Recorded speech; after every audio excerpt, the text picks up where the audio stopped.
Ok. Leitura expositiva de Atos, né? Capítulo 15, de 1 a 35, a parte 2 hoje. Nós já iniciamos esse texto a semana passada, tá bom? Eu vou lê-lo novamente, o que a gente já leu sem a explicação, sem a exposição, para a gente dar continuidade a esse capítulo. Lembrando que o que está acontecendo aqui vem depois da primeira viagem missionária de Paulo e Barnabé, e quando o evangelho foi propagado tanto para judeus nessas regiões como para gentios, e os gentios eles estavam se convertendo, eles estavam acreditando no evangelho, eles estavam acreditando que Jesus era o Cristo, Filho de Deus e o Senhor do universo, o juiz dos juízes, né? Eles estavam acreditando, portanto, na mensagem que pela fé proporcionava salvação a esses gentios. E isso levantou um problema no meio da comunidade, não de toda a comunidade, mas de alguns judeus que começaram a colocar em xeque, em questão, em dúvida, a salvação dos gentios somente por crer no Evangelho. Esses judeus achavam que os gentios que se convertiam a Jesus, que acreditavam na mensagem do Evangelho, eles tinham que também, para serem salvos, cumprir os costumes de Moisés, inclusive a circuncisão. Circuncisão eu expliquei na semana passada, quem não ouviu, dá uma olhada no estudo da semana passada, tá bom? Para eu não precisar tomar o tempo hoje explicando sobre a circuncisão. Mas tudo está girando em torno disso. Então, na verdade, está girando em torno assim. Para um gentio ser salvo, basta ele crer no Evangelho, ou ele tem que se tornar judeu também? Ou ele tem que também guardar o sinal da aliança que Deus fez com Abraão e, consequentemente, da aliança mosaica, os costumes de Moisés e a lei de Moisés, para que eles sejam salvos e sejam considerados, inclusive, parte do povo de Deus? Ou basta acreditar no Evangelho? O Evangelho é suficiente para salvar um gentio?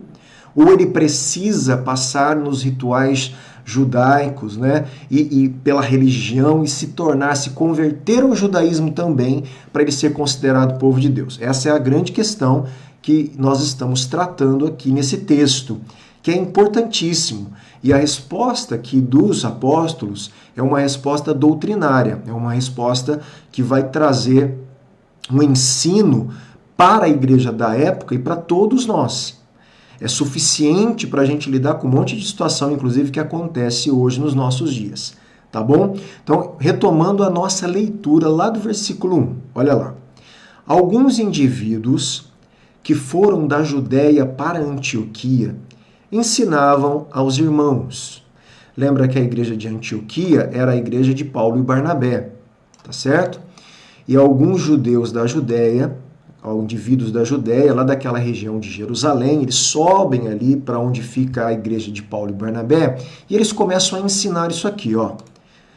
Se vocês não forem circuncidados, segundo o costume de Moisés, vocês não podem ser salvos. Poxa, e agora? Paulo e Barnabé estão pregando a salvação através da fé no Evangelho, na pessoa e na obra de Cristo. Vem irmãos, tá? Aqui não são judeus que são só judeus, são judeus que acreditaram em Jesus, são irmãos na fé. E eles vêm com um outro ensino. Olha, fala para o pessoal da igreja lá de Paulo e Barnabé. O negócio é o seguinte, se vocês não se circuncidarem aí, vocês não vão ser salvos, não. E salvos quer dizer também, vocês não podem fazer parte da comunidade de irmãos, vocês não podem usufruir de todos os direitos dos irmãos na fé. Tá? Então surge aqui um baita de um conflito que deve ser resolvido. Tendo surgido um conflito grande, um conflito e grande discussão de Paulo e Barnabé com eles, foi resolvido que esses dois, né, Paulo e Barnabé e mais alguns, fossem para Jerusalém. Lembra que Jerusalém é a igreja mãe, a igreja dos apóstolos que estão lá. Aos apóstolos e presbíteros, para tratar dessa questão. Olha, vamos levar para os apóstolos. Paulo e Barnabé estão pregando que a salvação é por meio de Cristo, pela graça, pela fé no Evangelho, na pessoa e na obra de Cristo, na ressurreição, né, em tudo que Jesus fez. Chegam os irmãos lá da Judéia e fica falando agora aqui na nossa igreja que a salvação não é só pelo evangelho, tem que cumprir também a lei de Moisés, se circuncidar, guardar o sábado, guardar as festas judaicas, os costumes de Moisés, tá bom? A circuncisão é uma questão que envolve um monte de outras coisas aí relacionadas à religiosidade judaica, tá bom? Encaminhados, então eles foram para Jerusalém, olha lá, pois pela igreja atravessaram as províncias da Fenícia e Samaria e, narrando a conversão dos gentios, causaram grande alegria a todos os irmãos. Quando eles chegaram lá em Jerusalém, foram bem recebidos. Então Paulo, Barnabé e os irmãos que foram juntos, né, eles foram bem recebidos na igreja apostólica ali, na igreja de Jerusalém, tá? Eles foram recebidos pelos apóstolos e pelos presbíteros, que eram líderes da igreja, além dos apóstolos, a quem relataram tudo o que Deus havia feito com eles. Então, Paulo e Barnabé têm a oportunidade de contar para os apóstolos e para os presbíteros de Jerusalém tudo o que Deus tinha feito através deles nessa primeira viagem missionária que a gente leu. Quando eles foram para Chipre, Antioquia da Pisídia, Listra, Derbe, Icônio, tá certo? Mas alguns membros, olha lá, do partido dos fariseus, lembra que aqui os fariseus não são aqueles fariseus não convertidos que não aceitaram Jesus, não. Aqui são membros da igreja e membros de um partido dos fariseus que eles haviam crido. Esses fariseus, eles acreditaram que Jesus era o Messias, o Cristo, o Filho de Deus, acreditaram na ressurreição. Então eles eram irmãos, mas eles também tinham uma dificuldade com a lei e em relação ao Evangelho. Então o que eles estavam falando? Olha, tem sim, né? É necessário sim circuncidá-los. Paulo e Barnabé, vocês têm que voltar lá para Antioquia e mandar todos os gentios que se converteram ao Evangelho se circuncidar sim. E eles vão ter que obedecer a lei de Moisés. Eles vão ter que guardar o sábado, eles vão ter que guardar os rituais, as festas, as cerimônias, as purificações, as lavagens cerimoniais, os rituais, né, de comida, de alimento, o que é puro, eles vão ter que guardar tudo aí, né? Isso era a questão. Então, os apóstolos e os presbíteros se reuniram para examinar a questão. Essa reunião com essa pauta, né, com essa problemática, que demanda uma decisão dos líderes de Jerusalém, é chamado o primeiro concílio, o concílio de Jerusalém. É uma reunião da liderança para resolver uma questão teológica, doutrinária, do ensino oficial da igreja. Este ensino, essa decisão dos apóstolos, será ensinada oficialmente em toda a igreja cristã a partir do momento do capítulo 15 de Atos que a gente está lendo, tá bom? Havendo grande debate, nós vimos já a semana passada a fala de Pedro. Pedro tomou a palavra e disse: irmãos, vocês sabem que desde há muito, quer dizer, há um tempo atrás, isso na casa de Cornélio, vocês lembram, né?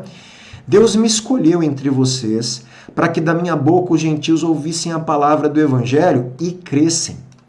E Deus, que conhece os corações, lhes deu testemunho. Olha o que Deus fez aos gentios. Deus deu para os gentios o próprio Espírito Santo a eles, né? Como também havia concedido a nós, judeus, lá no Pentecostes. E Deus, né, não fez distinção alguma entre nós e eles, purificando-lhes o coração por meio da fé. Agora, pois, por que vocês querem tentar a Deus? Então Pedro está falando, irmãos judeus, fariseus, convertidos, né? Por que vocês estão querendo provar a Deus, tentar a Deus, pondo, né, sobre o pescoço dos gentios, dos discípulos, uma carga, né, um peso, um jugo, que nem os nossos pais puderam suportar, nem nós.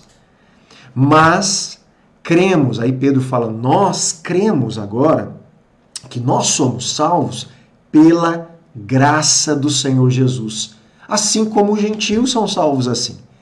Tá bom? E toda a multidão silenciou, passando a ouvir Barnabé e Paulo. Deixa eu parar aqui, uma coisa que eu não falei a semana passada. Isso era tão difícil, gente, do que eu estou falando para vocês, que o próprio Pedro, que entende que todo mundo agora é salvo pela graça, do Senhor Jesus, todos, judeus e gentios, que não precisa tentar a Deus exigindo que eles obedeçam toda a lei mosaica, né, e a circuncisão. Pedro entendeu isso. Pedro viu o Espírito Santo vir sobre os gentios. Este Pedro tem uma recaída. Eu vou ler para vocês essa recaída, tá? E o apóstolo Paulo tem que chamar a atenção de Pedro. E você não vai acreditar. Vai porque a gente vai ler, né? O próprio Barnabé, que caminhou na missão com Paulo. Vamos lá? Vamos lá para a gente ver isso aqui, ó. Isso está lá em Gálatas. Quando Paulo escreve a carta dele aos Gálatas, né? Ele escreve assim, ó. Pois aquele que operou eficazmente em Pedro para o apostolado da circuncisão, o que Paulo está falando?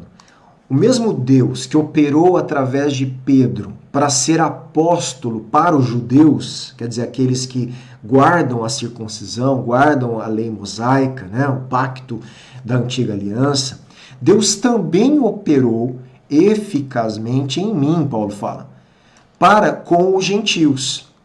E quando reconheceram a graça que me foi dada, Tiago, Cefas e João, que eram reputados colunas, estenderam a mim e a Barnabé a mão direita da comunhão, a fim de que nós fôssemos para os gentios e eles para a circuncisão.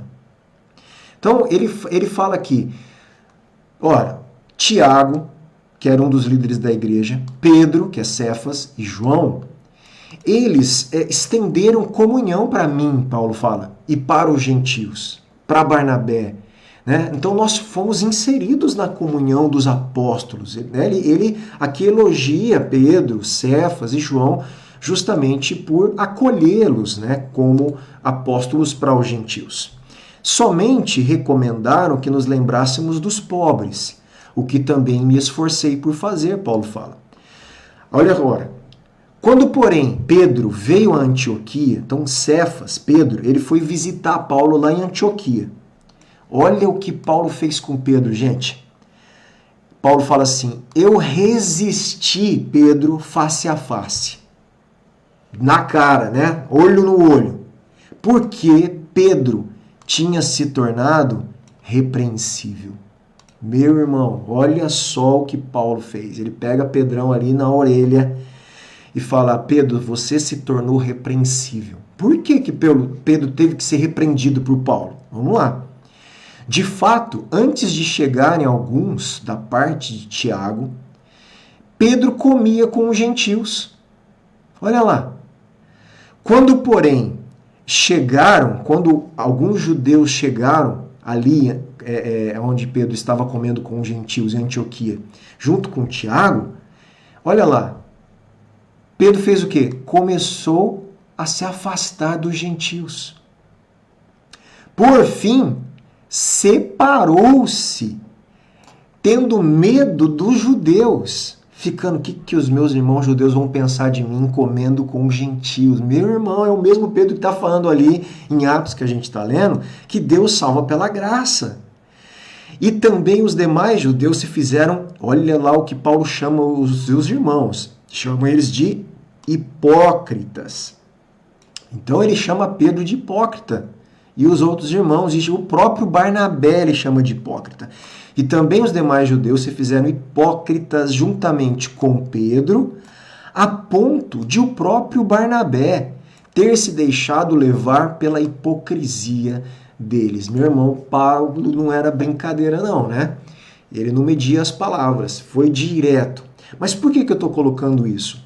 Você está percebendo o quanto é difícil para os judeus entender isso que Pedro está falando? É difícil para o próprio Pedro entender aquilo que ele está falando, tanto é que ele tem uma recaída aqui e precisa ser repreendido por Paulo. Entender que para ser salvo e fazer parte do povo de Deus, não precisa se circuncidar, não precisa guardar a religiosidade mosaica e se tornar um judeu, era extremamente difícil de entender isso. Que para ser povo de Deus agora na nova aliança, era só crer em Jesus Cristo, na sua obra, e na sua pessoa, na sua ressurreição, e ser salvo pela fé graciosamente dada por Deus através de Cristo, e isso os fazia participantes da comunidade de Deus, gente, isso era muito difícil para o judeu na época de Jesus e dos apóstolos entenderem. Tá? E isso é uma grande questão, um grande problema que vai voltar na igreja com os judaizantes e que nós temos inclusive nos nossos dias. Nós temos pastores caindo nestas heresias, tentando judaizar as igrejas, né? Em Penápolis nós temos isso, em outros lugares do Brasil, pessoas que querem pregar o evangelho e quer tornar a igreja o povo judeu, guardando costumes, né, roupas, trejeitos, né, festas judaicas, coisas judaicas, falando como que se a língua hebraica fosse mais santa do que tudo. A língua hebraica foi, sim, um veículo da revelação de Deus, mas nós temos que lembrar que o evangelho é para todos os povos, todas as línguas, todas as etnias, né? É para salvar a todos, ser estendido a todos. Então, esse judaísmo que entra dentro da igreja, ele é muito ruim e ele muitas vezes ele invalida, ele enfraquece a graça de Deus, né, o evangelho. Então, nós temos que tomar cuidado com esse tipo de heresia aí, tá bom? Voltando ao texto. E toda a multidão se silenciou depois que Pedro falou, passando a ouvir Barnabé e Paulo, que contavam quantos sinais e prodígios Deus tinha feito por meio deles entre os gentios. Depois que eles terminaram, agora é Tiago que toma a palavra, gente. Tiago tomou a palavra. Tiago é um baita de um judeu respeitado na comunidade judaica. Tiago aqui considerado, aceito como irmão de Jesus, tá bom? Ele toma a palavra, ele também começa a falar, e ele fala assim: irmãos, ouça o que eu tenho a dizer. Simão, né, que é Pedro, Simão Pedro, ele acaba de relatar como, primeiramente, Deus visitou os gentios, a fim de constituir entre eles um povo para o seu nome. Com isso, concordam as palavras dos profetas, como está escrito. Aí Tiago, gente, ele, como um bom estudioso da escritura do Antigo Testamento, ele vai citar agora um profeta do Antigo Testamento. Nós não podemos ler aqui, ele vai citar Amós, capítulo 9. Essa parte que está em vermelhinho mais claro, inteiro aqui, é Tiago citando um texto de um profeta do Antigo Testamento. Então, o que ele está falando? O que está acontecendo aqui, o que Pedro falou para vocês, está de acordo com aquilo que os nossos profetas do Antigo Testamento, dos nossos pais, falaram. E qual é o texto que ele cita? Olha lá. Depois disso, voltarei e reedificarei o tabernáculo caído de Davi. Reedificarei as suas ruínas e o restaurarei. Amós 9, tá? Para quê? Para que o restante da humanidade busque ao Senhor. Então, os profetas do Antigo Testamento já entendiam que Deus ia estender o conhecimento dele próprio às outras nações, tá? Aos outros povos, a toda a humanidade. Os judeus que tinham dificuldade de ler e entender esses textos à luz da nova aliança. Juntamente, olha lá, com todos os gentios, sobre os quais tem sido invocado o meu nome, diz o Senhor, que faz essas coisas conhecidas desde os tempos antigos, né? Então, vamos lá, um destaque aqui. Tiago se refere ao profeta, mas cita especificamente Amós 9, 11 e 12, se você quiser ler. Eu não vou me deter aqui por causa do tempo. Tiago não cita o texto com plena exatidão, com todas as palavrinhas. Ele cita quase, obviamente, todo o texto certinho, mas mudando algumas coisinhas, adaptando, aplicando já, interpretando o texto à luz da nova aliança de Cristo. Isso é interessante, talvez seja uma outra conversa que a gente faça, uma outra oportunidade. Os apóstolos liam alguns textos do Antigo Testamento já com uma interpretação a partir da obra de Cristo. Tá? Se você quiser comparar, você vai ver que Amós cita alguns termos de povos da época que Tiago não está citando. E ele coloca em geral os gentios e a humanidade, Por quê? Porque aquele povo do Antigo Testamento estava simbolizando isso. Então é uma interpretação de Tiago do texto de Amós, tá? Isso é interessante, talvez em outra oportunidade a gente converse mais sobre isso. Olha lá, ele cita especificamente Amós para afirmar que o propósito de Deus desde o princípio era, e sempre foi, incluir os gentios no povo de Deus. A reconstrução ali que fala, né, do tabernáculo caído de Davi, não significa que Deus restaura a linhagem davídica ao poder temporal. Ali, isso é uma referência ao Messias, ao tempo messiânico, à sua comunidade e ao templo dos finais dos tempos, né, escatológico, em que Deus habita e em que os gentios são incluídos no culto. Então, o que ali está referindo é que se inaugura um tempo messiânico e escatológico que virá na segunda vinda de Cristo, que nesse tempo, nesse ambiente de culto, está incluso tanto judeus como gentios. E de qualquer parte do mundo, toda a humanidade que proclama e que clama o nome do Senhor e é salvo pela graça. Então, Tiago está ensinando isso, citando um texto do Antigo Testamento. Tá? Muito legal, né? Muito especial aí esse ensino. E ele continua, olha lá. Tiago continua falando, por isso, eu julgo, ele está falando, gente, com a igreja de Jerusalém, com os apóstolos, com os presbíteros, tá bom? Ele fala assim, eu julgo que nós não devemos perturbar. Gente, vamos parar de perturbar os gentios com coisas que não é para eles. Vamos exigir deles somente o que o evangelho exige, né? Então, não devemos perturbar aqueles que entre os gentios se convertem a Deus. Então gente, para de querer fazer que um gentio seja judeu. Para querer fazer que um gentio guarde as leis alimentares dos judeus. Pare de exigir dos gentios que os gentios guardem um dia mais santo do que o outro, como os judeus fazem. Pare de querer exigir dos gentios convertidos a Jesus que eles se circuncidem. Né? Vamos parar de perturbar os nossos irmãos que estão crendo em Cristo e sendo salvos pela graça. É isso que Tiago está falando. Mas o que ele fala? Ele sugere aqui, mas vamos fazer o seguinte, vamos escrever para eles algumas orientações básicas. Tá? Vamos falar para eles se absterem dos ídolos, óbvio, vamos falar para eles pararem de adorar os ídolos, é óbvio, né? Faz parte da conversão. Vamos falar para eles se absterem também da imoralidade sexual e da carne de animais sufocados e do sangue. Então, essas foram as orientações básicas. Vamos fazer o seguinte, pare de exigir que eles cumpram todo o costume da lei mosaica. O básico, eles se converteram, creram no Evangelho, então que vivam dignamente, saiam da idolatria, parem de viver uma vida de imoralidade sexual e se reservem da carne de animais sufocados e do sangue. Eu não vou entrar aqui em discussão sobre o que é isso. Isso aqui, gente, tem várias interpretações. Quem quiser saber, você vai lá me mandar no meu WhatsApp. Pastor, manda um comentário.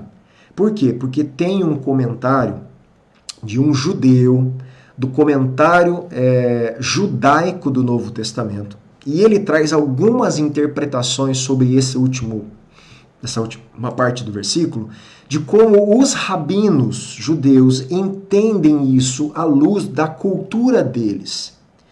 Aqui é interessante, porque às vezes a gente acha uma coisa e não é.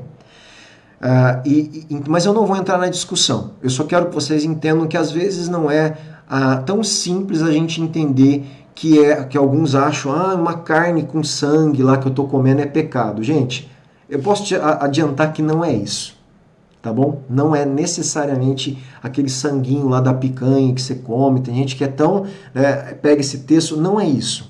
É algo muito mais profundo. Eles não estão lidando com questões aqui mínimas nesse sentido. Tá? Tudo aqui tem a ver com a idolatria, né, e a imoralidade sexual. Idolatria e imoralidade sexual sempre caminham junto. Isso que a gente tem que entender, tá bom? Então, o que eles devem viver aqui? Uma vida separada para o Evangelho, como povo de Deus cristão, que vive uma vida correta diante de Deus, tanto no culto, que eles não fiquem adorando outras coisas, outros deuses, quanto na vida sexual, que eles se casem, vivem como família, tenham uma família que glorifique a Deus, né? E vivam dessa forma. Tá? Simplesmente essas são as exigências básicas. Sobre essa última questão, quem quiser ler alguns comentários, eu mando para vocês. Porque Moisés tem em cada cidade, olha o que Tiago fala ainda, Moisés tem em cada cidade, desde os tempos antigos, os que pregam nas sinagogas, onde é lido todos os sábados, né? Então ele fala, gente, Moisés está sendo lido todo sábado nas sinagogas. Então tem gente aí pregando nas sinagogas judaicas e está lendo lá. Então vamos ficar em paz, que no meio judeus, o que Moisés ensina está sendo lido, está sendo acatado. Mas não vamos perturbar os gentios, tá certo? Vamos prosseguir aqui. Então, pareceu bem aos apóstolos, depois que Pedro e Tiago falaram, os apóstolos falam, poxa, parece que é um bom conselho, né? É uma boa coisa, uma boa orientação que o Tiago está dando para a gente, uma boa sugestão. É óbvio que o Espírito Santo estava ali, né, e direcionando todas essas coisas. Então, pareceu bem aos apóstolos e aos presbíteros, com toda a igreja, eleger alguns homens entre eles e enviá-los para Antioquia, juntamente com Paulo e Barnabé. Lembra que Antioquia era a igreja, né, de Paulo e Barnabé. Então o que os apóstolos falaram? Gente, vamos fazer o seguinte, vamos eleger alguns homens dentre a gente aqui, vamos enviar esses homens como representantes do concílio, da nossa decisão, juntamente com Paulo e Barnabé, lá na igreja de Antioquia. Então tá bom, aí foram eleitos Judas, chamado Barsabás, e Silas, que eram líderes entre os irmãos. Aparece assim para vocês, esse azul esquisitinho aí, é a carta, tá bom? A carta que Judas, Silas, juntamente com Paulo, Barnabé e os irmãos que estavam lá, vão voltar para a igreja lá de Antioquia, onde foi causado o primeiro conflito com os judeus, para dar a diretriz final. Vão circuncidar ou não vão? A salvação é pela fé somente ou não é? Aí vamos lá. Olha a carta. Os irmãos, tanto os apóstolos como os presbíteros, aos irmãos gentios em Antioquia. Primeiro já chama os gentios de irmãos, né? Já de cara, eles já são, mesmo não estando circuncidados, os apóstolos já consideram os gentios aqui de irmãos, tá bom? Irmãos que estão na Antioquia, na Síria e na Cilícia. Saudações a vocês, irmãos, né? Visto sabermos que alguns que saíram do nosso meio, esses lá que causaram a confusão, né? Saíram, mas sem nenhuma autorização. Eles não foram representando a igreja de Jerusalém, né? Não, foram simplesmente porque foram lá. Perturbaram vocês com palavras, transtornando a mente de vocês. Olha só os apóstolos escrevendo, olha, irmãos, saudações. Nós ficamos sabendo aqui que alguns irmãos, sem autorização, perturbaram vocês, né? Perturbaram, transtornaram a mente de vocês. E eles continuam, pareceu-nos bem, chegados a pleno acordo, houve um consenso na comunidade ali em Jerusalém, eleger alguns homens e enviá-los a vocês com os nossos amados Barnabé e Paulo. Homens que têm arriscado a vida pelo nome de nosso Senhor Jesus Cristo. Portanto, estamos enviando Judas e Silas, os quais pessoalmente lhes dirão as mesmas coisas. Então eles vão ler a carta para vocês e eles vão contar tudo, tintim por tintim, o que aconteceu para vocês aí. Tá bom, gentios? É isso.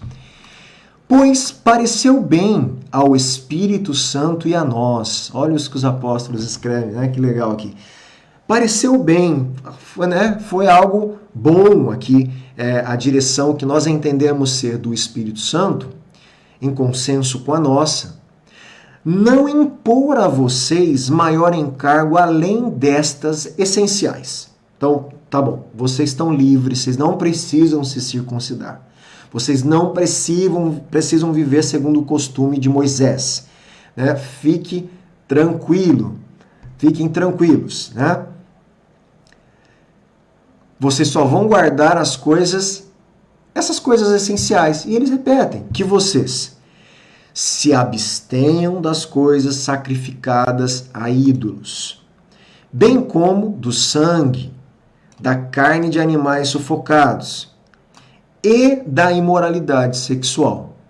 Se vocês evitarem essas coisas, vocês farão bem. Passem bem. E ponto final. Essa foi a decisão do concílio apostólico. Não deve se exigir nada mais dos gentios do que a fé em Cristo para que eles sejam salvos. E o básico de um testemunho cristão, não serem idólatras e não viverem imoralidade sexual, e essa questão da carne sufocada e do sangue aí, que é uma questão de interpretação um pouco mais delicada. Os que foram enviados, vamos lá aqui para um destaque. A decisão de aceitar os gentios como gentio foi tomada, né, a gente viu, pelo Espírito Santo, né, pelos apóstolos também. O acréscimo do chamado decreto apostólico não é oferecido como uma tolerância solicitada dos gentios a evitar ofender a consciência dos judeus a respeito de determinadas questões.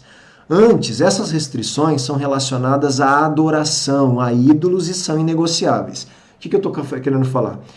Quando eles exigiram assim, olha gente, só não pratique idolatria, nem imoralidade sexual, nem a carne e o sangue, o que está falando? Não é uma questão só de tolerem um pouquinho os judeus. Não.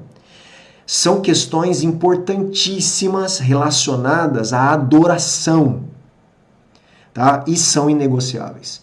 Então, sim, os gentios que têm a Cristo devem adorar somente a Jesus, não se envolver em questões de idolatria e viver uma vida sexual que agrade a Deus, principalmente relacionada aí ao casamento, né? Como cristãos, os gentios não podem mais se envolver com coisa alguma associada à idolatria, gente, de outrora. Isso é básico, tá certo? Então, eles não estão exigindo nada mais do que o quê? Fidelidade única a Cristo, ao único Deus, ao único Senhor, tá ok? Os que foram enviados, então, Judas e Silas, né, partiram para Antioquia, tendo reunido a comunidade, eles entregaram a carta. Quando a leram, ficaram muito alegres pelo consolo recebido. Imagine a alegria dos gentios, né, de não precisar circuncidar, guardar costume mosaico, nada, eles ficaram felizes demais, né? Judas e Silas, que eram também profetas, consolaram os irmãos com muitos conselhos e os fortaleceram. Tendo se demorado ali por algum tempo, os irmãos deixaram que voltassem em paz aos que os enviaram. Chegou o momento que os irmãos de Antioquia falaram, obrigado, Judas e Silas, né, por todo o conselho, o fortalecimento de vocês, a carta, por tudo que vocês contaram. Olha, pode ir de volta para a igreja de vocês, vão em paz aí, né? Mas Silas quis ficar. Judas volta sozinho, então pareceu bem a Silas permanecer ali. Então Silas fica ali na igreja de Paulo e Barnabé com os irmãos gentios. Paulo e Barnabé demoraram-se em Antioquia. O que eles faziam sempre onde estavam? Ensinando o evangelho, né, e pregando o evangelho com muitos outros, a palavra do Senhor.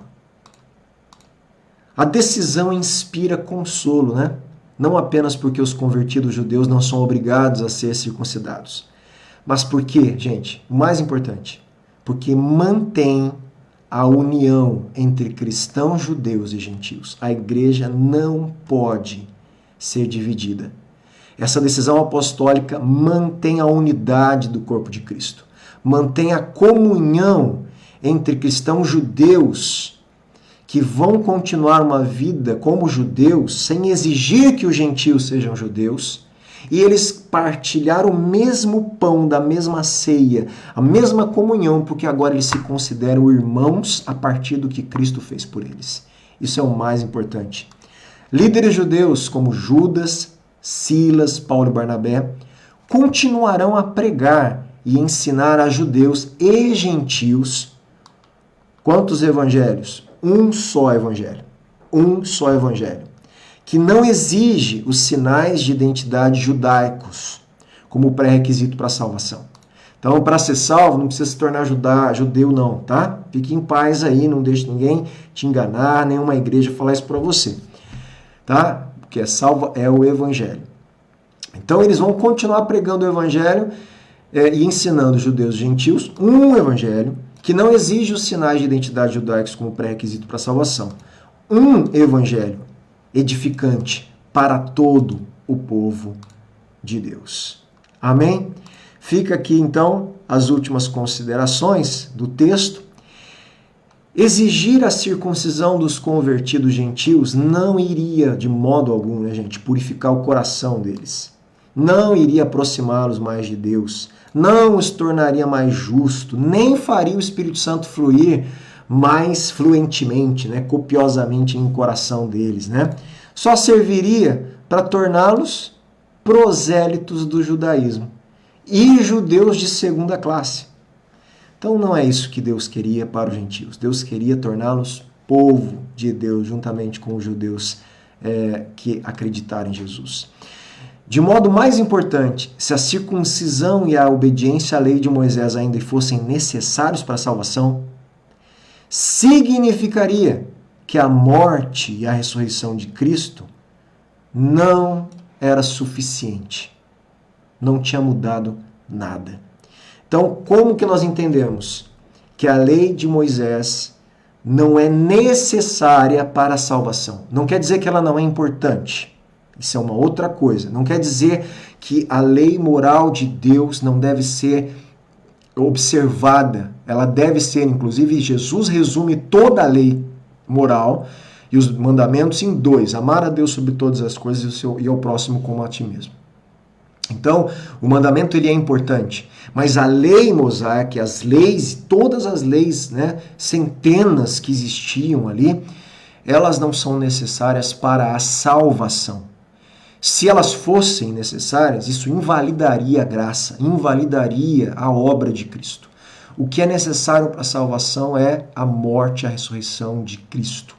E crer na mensagem do Evangelho a respeito da pessoa e da obra do Senhor Jesus, o Cristo, Filho de Deus. É isso. Amém? Então, não se deixe ser enganado. Tenha a fé no Evangelho, né? No Evangelho verdadeiro, o único Evangelho que pode salvá-lo e fazer de você participante do povo de Deus, um povo eterno. É um povo que vai herdar aí o reino eterno de Jesus quando ele voltar e ressuscitar a gente, né, com corpos glorificados, corpos que vão poder desfrutar do novo céu, da nova terra, da eternidade, com uma forma que a gente nem imagina, né? A gente nem consegue imaginar isso, tá bom? Meus irmãos, Deus os abençoe, em nome de Jesus. Até quinta que vem.